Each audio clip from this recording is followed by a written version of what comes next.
Hello YouTube and welcome back to another quick guide video. In today's video I'll be showing you how to build Sayu in the quickest way possible. I will be explaining the best routes and best days to farm what material is needed to build this character. I will also be explaining the best pathing when leveling your talents and talk a little on Constellation and team comps. Now if you already have the Mora, Hero's Wits, and Enhancement Ore, building this character should take you just about 2 weeks. That said, let's get on with the quick guide.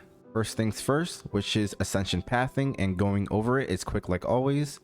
Farm 15 to 20 Whopper flowers a day, or if you just love farming, then go ahead and farm them all until you can't find them anymore, until they have respawned the next day.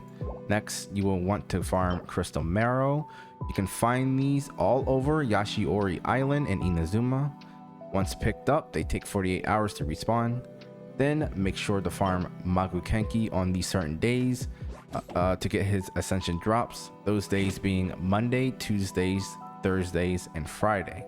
Now as for the Animo gemstones, fragments and chunks, etc., it will not tell you that it's dropped by Magukenki because it drops Cryo Ascension material as well. The game will only list which boss drops the material because of its focus. Now if you don't feel like you want to farm Animo Hypostasis because Magukenki RNG is not there for Anima drops, you can always go to the crafting bench and convert other vision material if you really need to.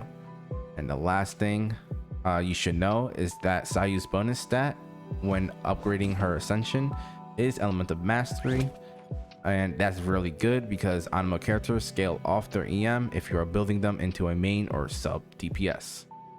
And then as a bonus, I will post the interactive map down in the description down below this video.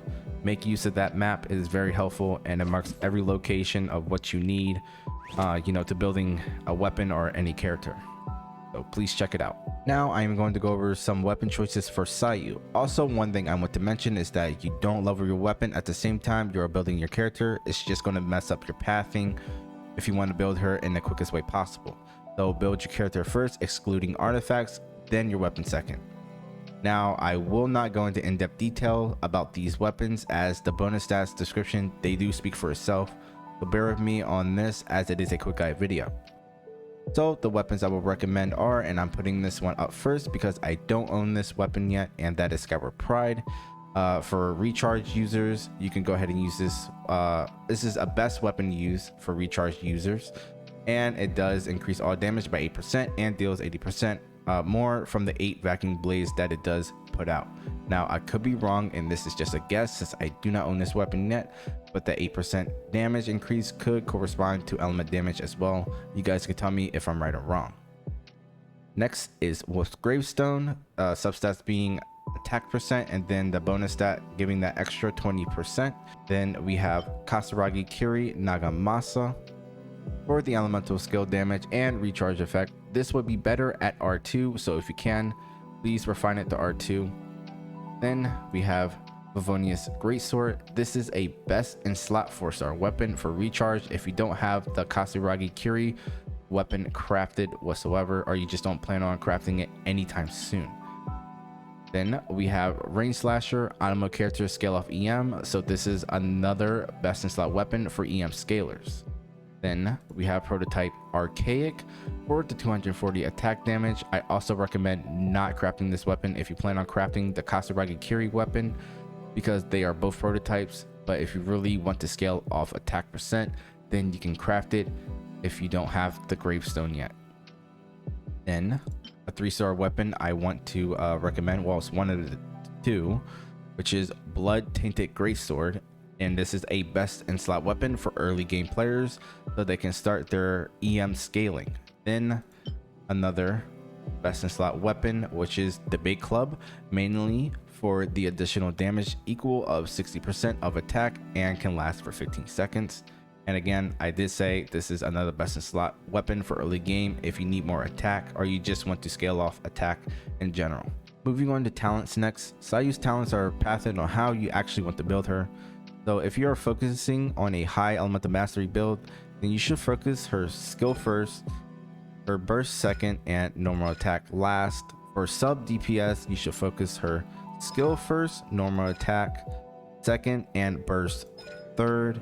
If you plan on having Sayu as only a healer, then that talent upgrade path will surely be her burst being 1st, her skill being 2nd, and normal attack being last. And some people do upgrade their healer's normal attack and some don't. The choice is actually yours. Now looking at the required materials needed to upgrade her talents, which I can't do because I haven't ascended her whatsoever.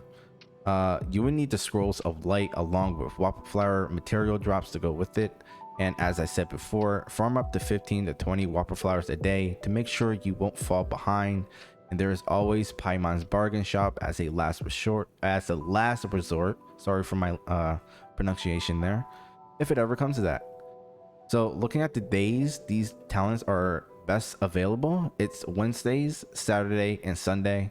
And you don't want to miss a day farming these talents. So take one of the days you farm Magu Kenki to farm your weekly bosses and get your upgrade material from there. And the upgrade material from, you know, a weekly boss from passing, I guess once you try to level 7, it's going to need an H-Daha drop. So farm your H-Daha every week if you can.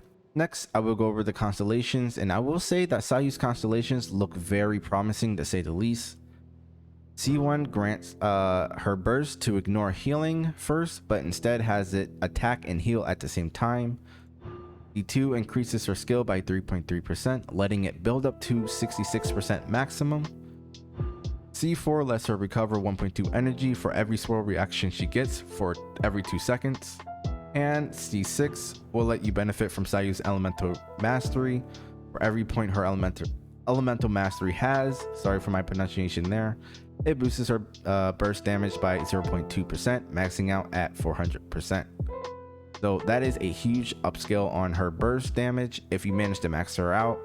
Now, if you want to do optimal damage with Sayu, then I suggest getting her at least D2 so that you can do up to that 66% more damage from her skill. And that is pretty much all I have on constellations. So second from the last thing I will go over is the artifact set recommendations. Now you will mainly want to focus a 4-piece viridescent set for almost any Anemo character because it is a best in slot artifact set.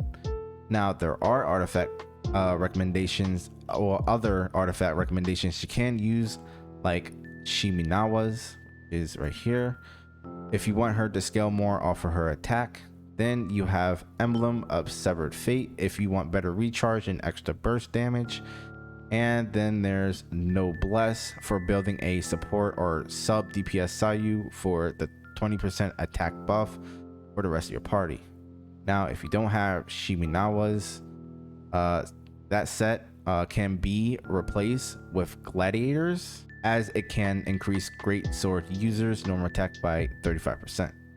And if you are building Sayu as a main healer, then please by all means use 4-piece Maiden's Beloved, as it does increase, you know, using a skill or burst, it does increase that party healing by 20%.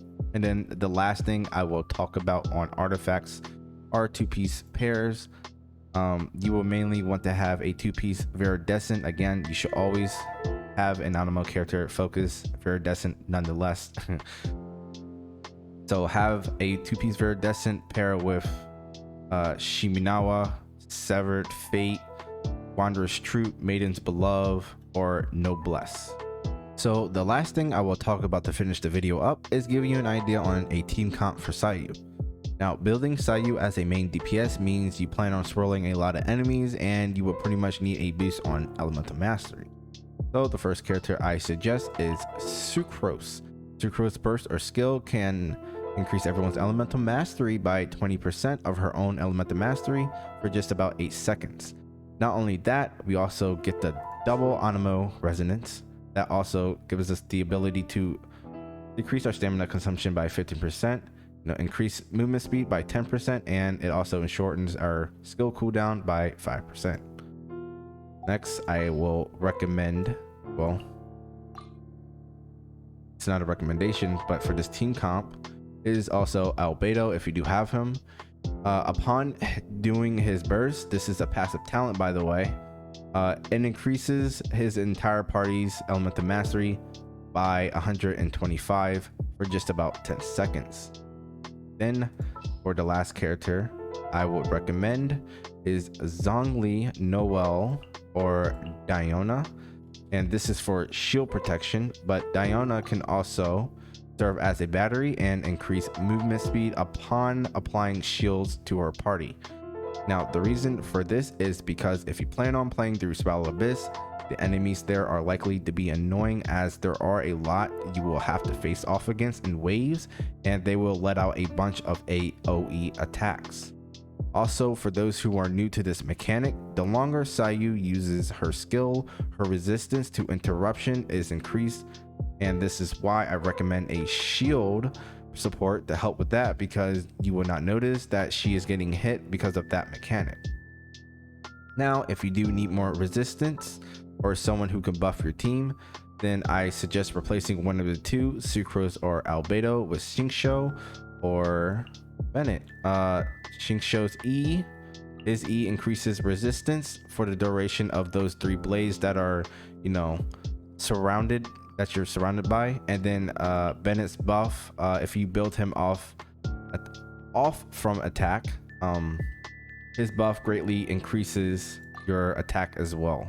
And there are pretty much better comps out there, but this is one I came up with and I would find fun to use. So if you have a team comp suggestion, then go ahead and leave it down in the comments below. It will help everyone out for the endgame content. With all that said, that is all for today's quick guide video. Thank you guys for watching. I'm Iridium, and if you enjoyed this video and found it helpful, then please like and share this video for others to see. If you want to see more of my videos in the nearby future, then please consider subscribing to my YouTube channel.